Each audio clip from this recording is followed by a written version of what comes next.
Cuando la patria llama y los valores están en riesgo, es momento de rugir. Bienvenidos a la guarida del león.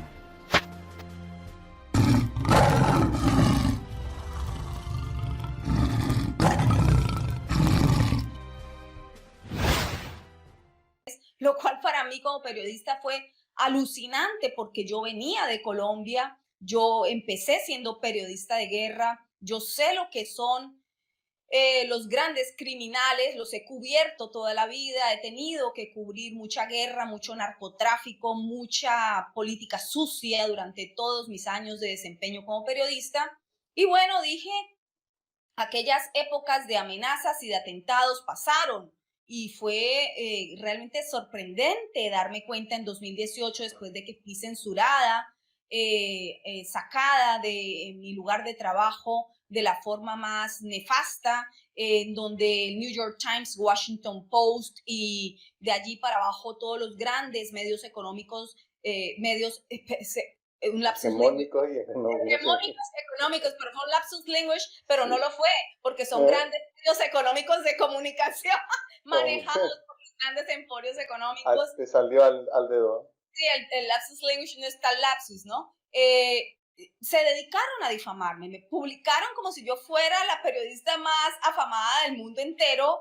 Imagínate cómo será el poderío detrás de Soros y tantas personas debiéndole favores y en actitud absolutamente arrodillados, ¿no? Frente a su gran poder, que de un día a otro termino yo siendo publicada por estos grandes medios hegemónicos de comunicación con cara y difamándome de antisemita y borrándome del mapa y borrándome todo mi trabajo y mi trayectoria de casi 30 años en los medios de comunicación, en donde, pues, con toda modestia lo digo, pero yo llevo ya una trayectoria más que comprobada, en donde este mismo país me ha premiado con premios de periodismo tan importantes como el premio Emmy por investigación periodística en la categoría de preocupación social.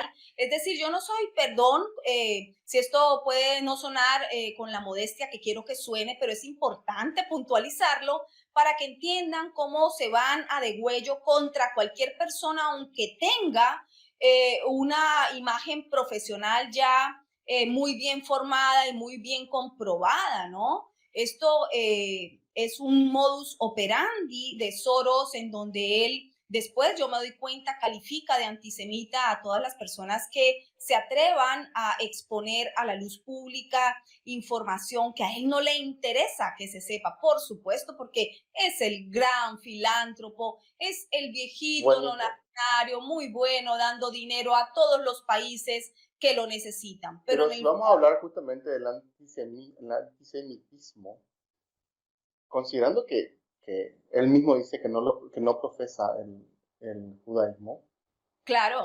¿Qué calificativo le podemos dar a él por los hechos que él mismo dijo que cometió durante la Segunda Guerra Mundial? O sea, sí. Entonces, eso sí es antisemitismo, ¿verdad? Y tratar de hacer una información como la que estamos haciendo hoy. No, ¿y por qué es importante resaltar eso desde mi punto de vista? Por el simple hecho de poder entender la manipulación de la información y de las palabras al ir utilizándolas día a día. O sea, repiten y repiten y repiten y repiten hasta que ese concepto se lo cambió en el chip. ¿Salió? Correcto, correcto.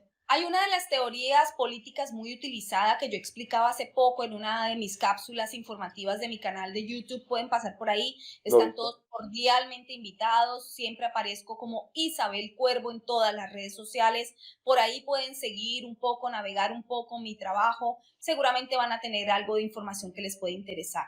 Bueno, allí encuentran en mi canal de YouTube, Isabel Cuervo, ya les digo, así se llama, una de las cápsulas informativas que subí hace poco sobre una de estas teorías políticas muy utilizada por Soros y sus secuaces, que se llama la teoría de la ventana de Overton. Y allí la explico porque es una teoría muy sencilla, pero a la vez muy compleja de comprender.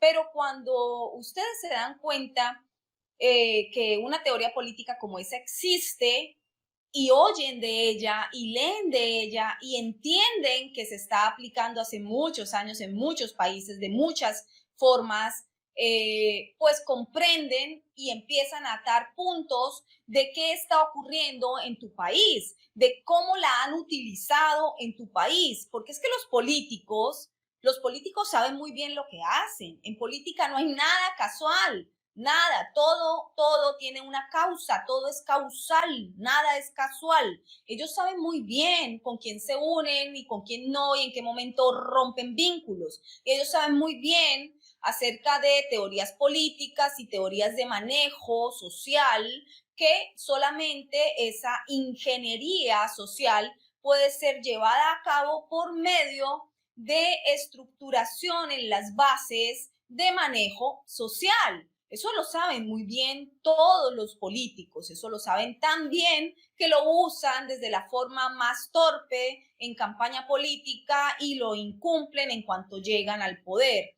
De la forma más torpe porque todos sabemos como pueblo que eso pasa, de hecho se les reclama, pero hay cosas más estructuradas, un poco más, digamos, más realizadas en cada uno de nuestros países de forma más astuta y subrepticia, ¿no? En donde tú no te das cuenta qué es lo que está ocurriendo. Bueno, ¿qué ocurre con la ventana de Overton para así súper simplificar? La ventana de Overton nos indica que un hecho absolutamente extraordinario e imposible que no quepa en tu cabeza de que podría suceder en tu sociedad, bueno, va pasando una serie de pasos, va subiendo y ascendiendo en aceptación, va subiendo y ascendiendo en difusión, en diálogo, en aprehensión con H intermedia de cada uno de los miembros de esa sociedad hasta que lo aceptan. Ya no es una idea absolutamente absurda e ilógica, sino que se va aceptando como una idea ya discutible. Después de que se discute, se siembra esa idea en los intelectuales, en quienes manejan la educación, en quienes tienen la batuta de enseñar a los pueblos, y ellos van enseñando esa distorsión como un derecho tuyo, un derecho del pueblo. También juegan un papel fundamental los medios de comunicación, empiezan a distribuir información sobre esta idea que al inicio era absurda e inconcebible. Fíjate, ya no es absurda e inconcebible. En este paso ya fue aceptado discutir sobre esa situación, después fue enseñado por los maestros e intelectuales, después fue difundido por los medios de comunicación y se sigue y se sigue y se sigue discutiendo y hablando y va evolucionando en la sociedad esta idea. Y el siguiente paso es la aceptación. Ya no te suena absurdo, ya no te suena ilógico, ya incluso no te molesta ni te agrede en tu moralidad y en tu ética. Ya es como tan normal discutirlo. De hecho, en este paso siguiente, ya más avanzado de la ventana de Overton, empiezan a decirte que si tú no discutes esto y no lo aceptas, realmente eres una persona que no pertenece a los avances culturales, realmente eres una persona que odia a aquellos que sí están aceptando esta idea primaria que en un inicio fue totalmente inconcebible, pero ya ha avanzado a esta etapa de discusión, aceptación, educación y promoción. Por lo tanto, entonces, ahora viene una apretadita de tuerca para aquellos que no quieran aceptar esto a nivel cultural ni social y te conviertes en un fascista, en un odiador, en aquel que no desea ese avance cultural de los que sí ven muy bien lo que es el avance cultural. Por lo tanto, te obligan, ¿no? O te ponen y te califican de forma despectiva como aquella persona que no quiere ese avance cultural. Y el último paso de lo que vendría a ser la ideología de género. Claro, ahí vas conectando puntos. Fíjate que no te he dado ni un solo ejemplo puntual de una idea que podría ser aplicada dentro de la teoría política de la ventana de Overton. Y estoy segura que todos los que estamos aquí en esta charla ya van imaginando una u otra temática. Por eso no he dado ninguna temática, para que tú mismo vayas pensando en tu realidad, en la que te toca vivir, en tu ciudad, en tu pueblo, en tu país, en tu nación, qué ideas se han ido avanzando a nivel social y llegan a este último estado que es el político, en donde esa idea que en un inicio era absurda, absolutamente inconcebible e inimaginable, se convierte en discusión para ser ley y llegan a ser ley. Dime tú cuántas ideas te vinieron a tu cabeza en este momento que han ocurrido en Paraguay. Pero hay una que me está preocupando y además a nivel mundial. pasando, ¿no? Hay una que me está preocupando muchísimo y no sé si la gente se está dando cuenta, pero es hablar del tema porque no quiere tampoco que se le diga así, así que voy a usar como ellos están diciendo, de los hombres adultos que aman a los niños.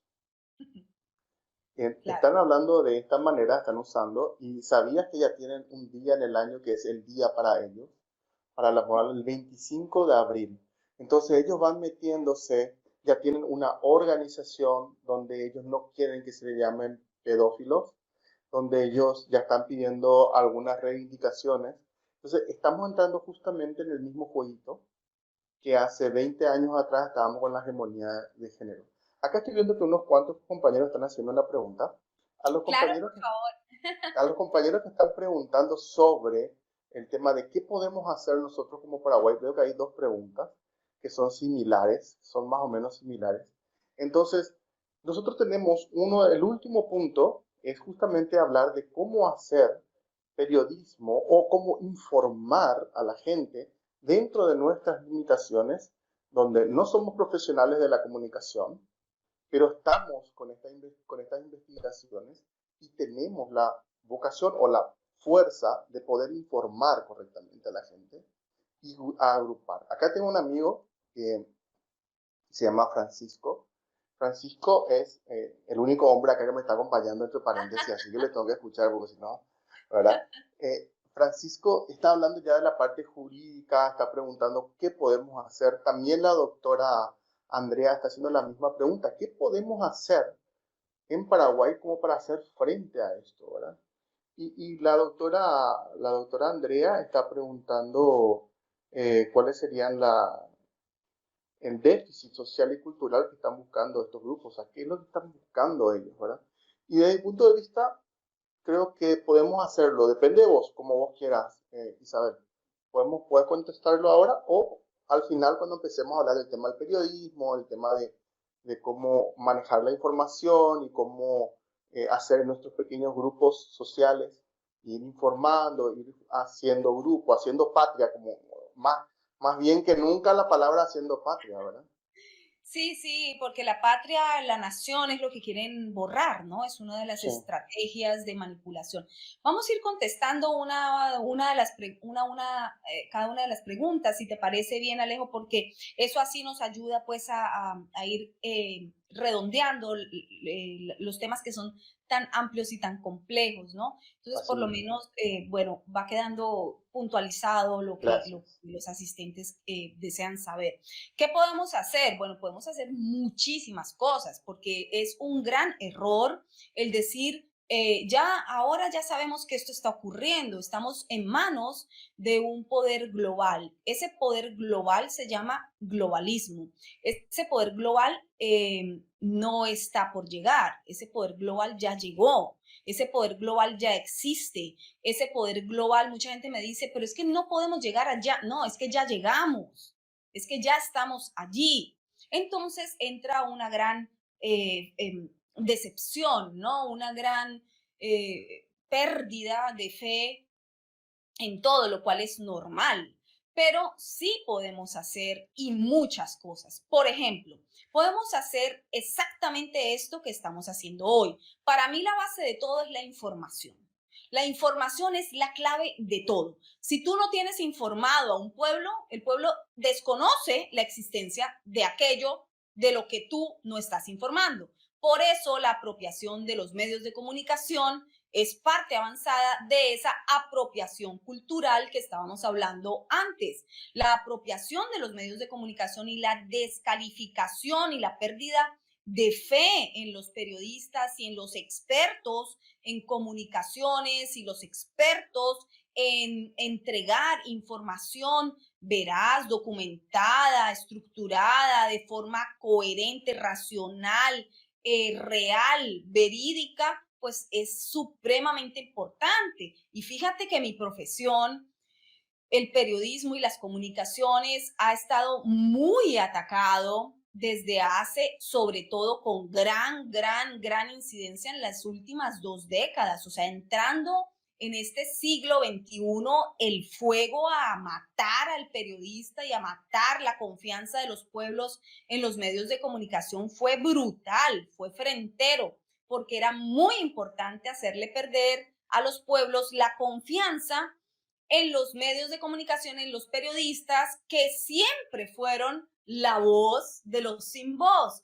la voz de aquellos que necesitaban expresar y denunciar los hechos desde cualquier punto del mundo, desde cualquier rincón de un pueblo a la luz pública, ¿verdad? Eso se anuló, eso se canceló, eso se trabajó fuertemente y lo lograron. Todo el mundo empezó a decir fake news, fake news, fake news.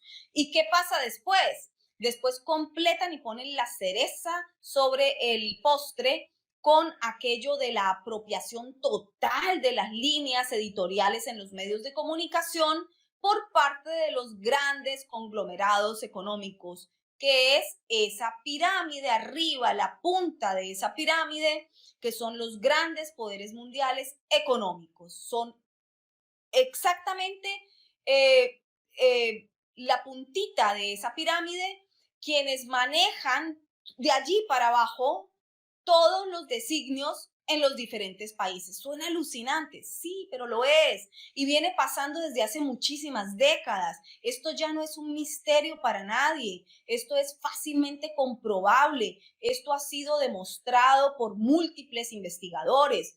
Esto no solamente estamos haciendo trabajo los periodistas investigativos y los pocos que hemos sido votados de manera cruel y vil de los medios de comunicación para acallarnos. No, hay unos cuantos periodistas y comunicadores trabajando en torno a estas temáticas y por eso tienes que encontrarlos, tienes que seguirlos, tienes que apoyarlos, tienes que saber de dónde te nutres en información, tienes que saber qué fuentes leer, qué fuentes buscar, a dónde dirigirte para encontrar X o Y información sobre una temática y hacer nuestras propias redes. ¿Qué son nuestras propias redes? Bueno, esto exactamente. Encontramos espacios de discernimiento, de diálogo, de información, en donde podemos, sin censura, hablar de temas que los grandes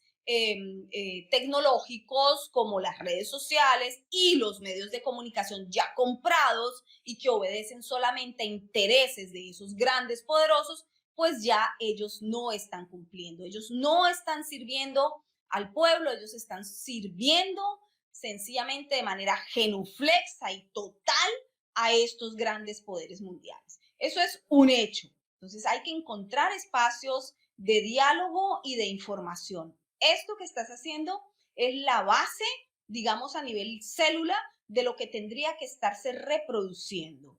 Tendríamos que armar de esta forma un trabajo de reproducción celular de información. Tú informas, yo informo, él informa, tú informas, etc. Básico, es básico, o sea, un principio básico de distribución de información.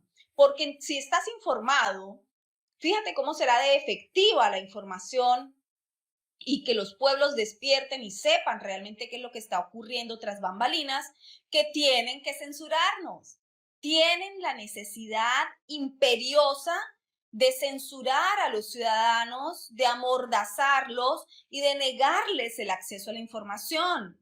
Es un hecho. Twitter censura, Facebook, YouTube también, cuánta gente en cuántos canales de YouTube hablando en clave o cuántos también desinformadores. Cuidado, porque también entonces hay mucha gente allá afuera en las redes que no tienen ni la información veraz ni la preparación para informar de lo que están informando. Entonces es sencillo. Tenemos que recurrir a una inteligencia mínima básica de poder saber a quién escuchamos, por qué nos dirigimos a él. Por eso yo siempre decía, por ejemplo, en las salas de redacciones donde yo he estado, el buen periodista no es aquel que se ufana de saberlo todo. No lo sabemos todo, no sabemos nada. Entre más investigas te das cuenta que no sabes nada. El buen periodista es el que sabe a quién preguntarle y qué preguntarle. Hay que ir y dirigirse a los especialistas. Y los periodistas tenemos que encontrar especialistas todos los días y saber qué fuentes encontramos. Porque, perdón, pero un médico no es igual a otro médico. Un médico hay que ver también qué información me está dando dentro de su especialidad y también ver qué línea ideológica está manejando, porque eso es un gran ejemplo. Por ejemplo, ahora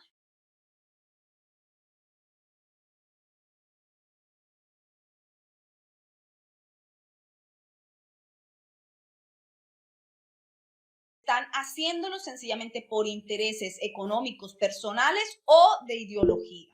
Entonces tú tienes que dirigirte a otros especialistas que sí sepas de manera comprobada que sin ninguna filiación o lineamiento de sesgo ideológico te está ofreciendo la verdad. Este es un ejemplo para que entendamos.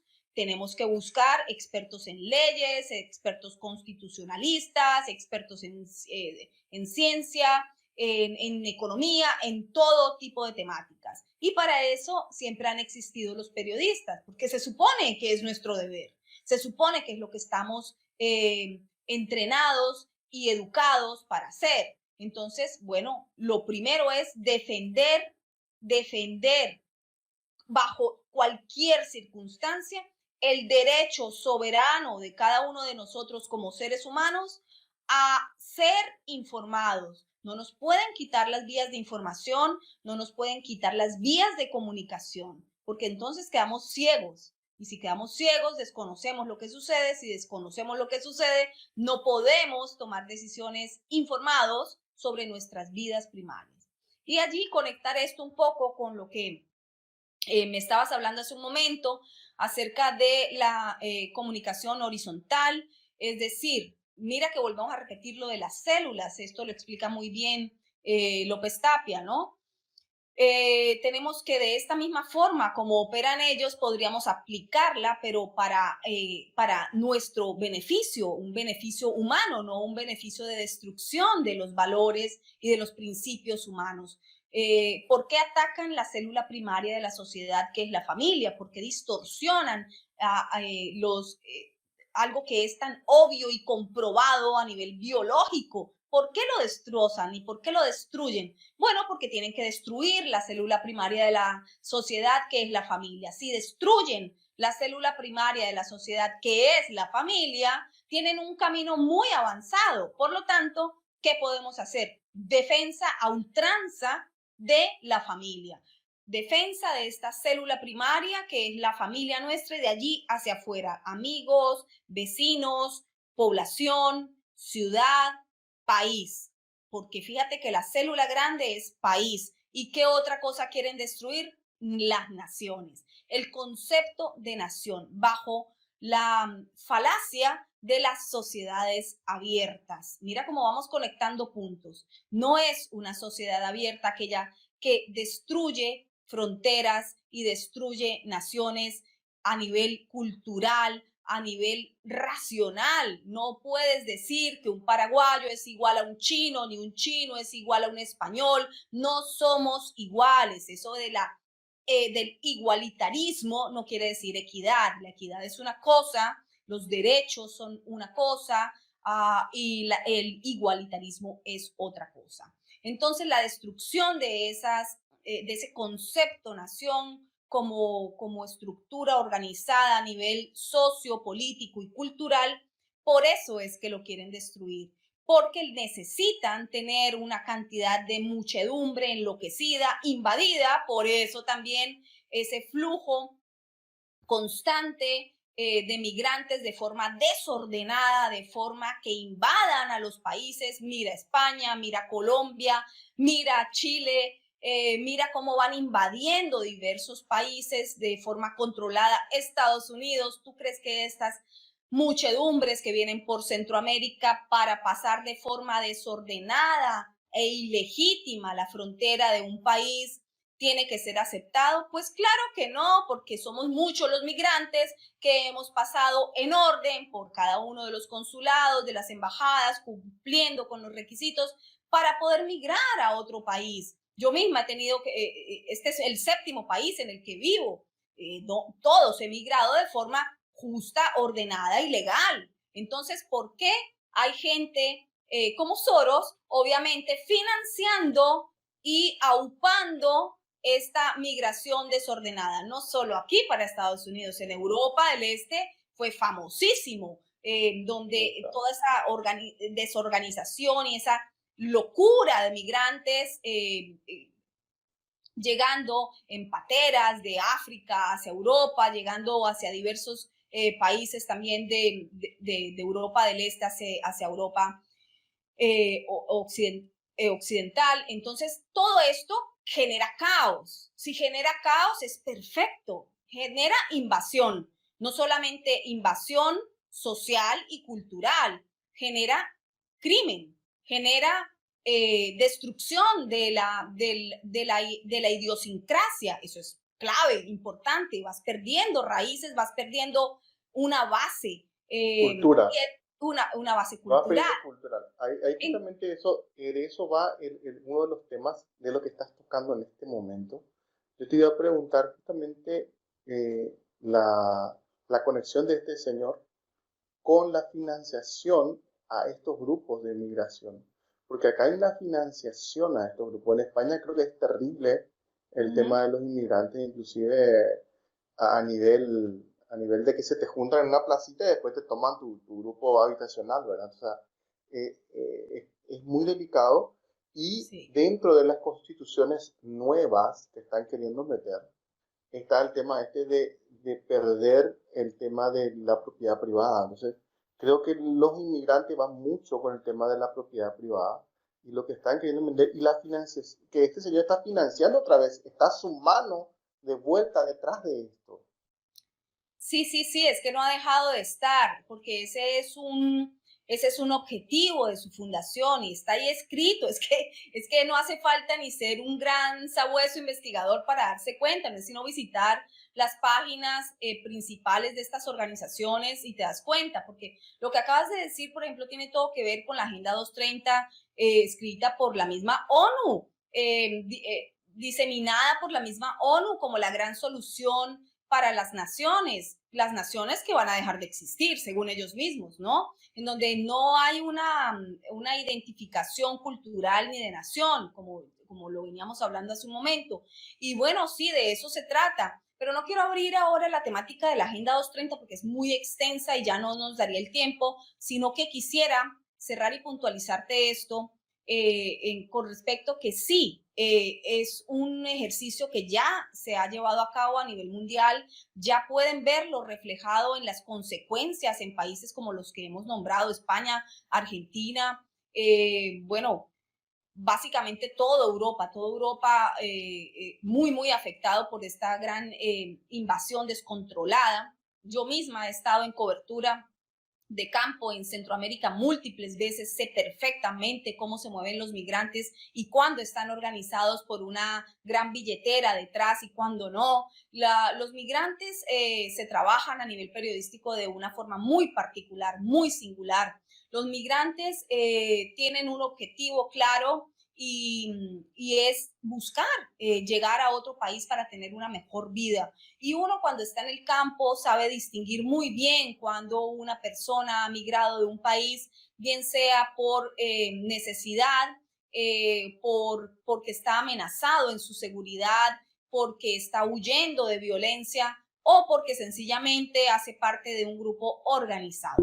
Bueno, esto yo lo he podido ver, lo he podido comprobar, he cubierto migraciones múltiples veces en diversos lugares de Latinoamérica, en diversos lugares también de Europa, y te puedo decir perfectamente que definitivamente este tipo de migración descontrolada por Centroamérica, que qué casualidad se reactiva en cuanto llega un Joe Biden al poder, porque lo saben, porque saben qué va a ocurrir a nivel de cambios de ley en los Estados Unidos a nivel migratorio, porque obviamente es una de las banderas que usa el Partido Demócrata aquí en los Estados Unidos para movilizar una cantidad de gente incauta en cuanto a los votos, en donde los hacen repetir de forma cacofónica y absurda, que sí, que recibamos a todos los migrantes porque somos muy buenos humanos, y los que piden un poco de lógica y de estructura y de ley, entonces les suenan como unos fascistas, o, sí, unos nazis, entonces esa gente es despreciable, ¿no?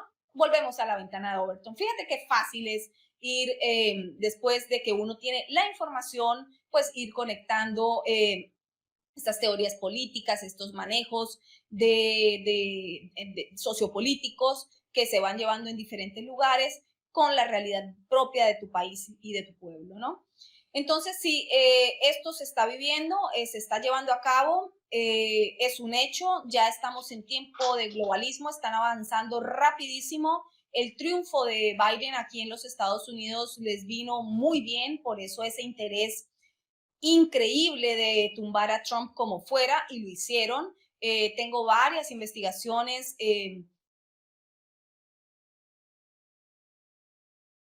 Pásense por mi canal de YouTube, nuevamente los invito, por ahí van a encontrar información referente a eso. ¿Por qué es importante? Porque todo el mundo está mirando a Estados Unidos e informando ahora sobre Estados Unidos y Biden y Trump y esto. ¿Qué ocurrió?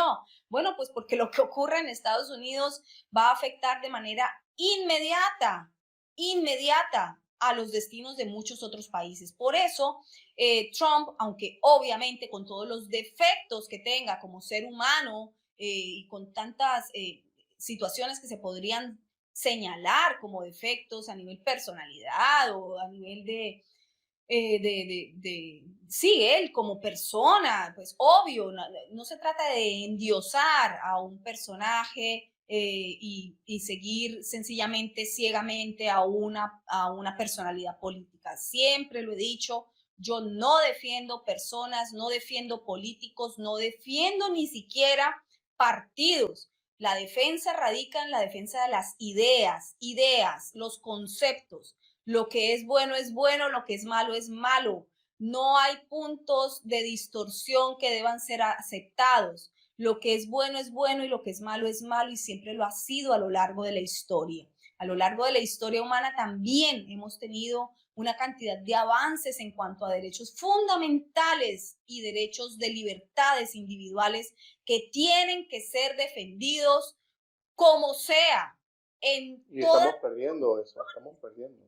Sí, estamos perdiendo en grandes puntos, pero en otros no. Yo pienso que hay que centrarse en la construcción y en el positivismo, porque en el 2020 avanzaron mucho, pero también retrocedieron tanto que están en este momento viendo cómo ajustan las tuercas. Por eso la gran represión en cuanto a la libertad de información. La libertad de expresión es un derecho que hay que defender contra lo que sea, porque esa es la base para que ellos puedan culminar el trabajo, amordazarte. El aquello de que nos hayan puesto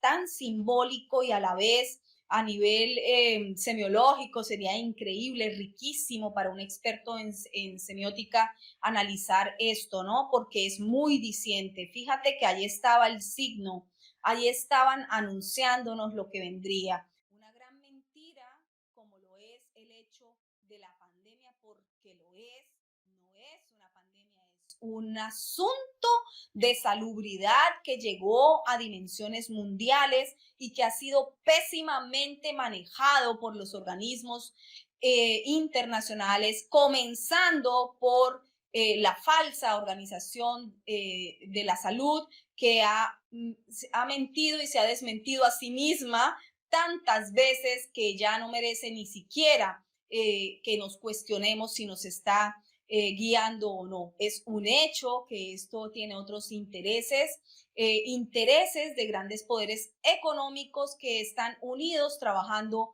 para el dominio de la población mundial. ¿Para qué? Pues en últimas todo recae siempre en dinero, obviamente. Hay teorías muy disparatadas por allá afuera, hay teorías de la conspiración, sí, también las hay, pero hay otras que fueron catalogadas como teorías de la conspiración durante muchísimos años y están comprobadas y están siendo comprobadas en los últimos tiempos. En 2020 se han destapado muchos velos, es fantástico que la gente pueda ver información que pueda confirmar que aquellas teorías de la conspiración, hay muchas que eran reales, así que sí hay una gran conspiración a nivel global, pero la conspiración no es necesariamente de nosotros, de parte de acá, de la población. La conspiración está ocurriendo a las alturas a donde no podemos llegar en manos de esos poderosos que en últimas lo que quieren es obviamente más enriquecimiento ilícito, porque enriquecimiento a punta de tu muerte y de la mía, pues valiente gracia, ¿qué voy a yo quedarme callada si sé lo que está ocurriendo? Tengo que informar ese es el concepto principal. y tengo que darte esa información.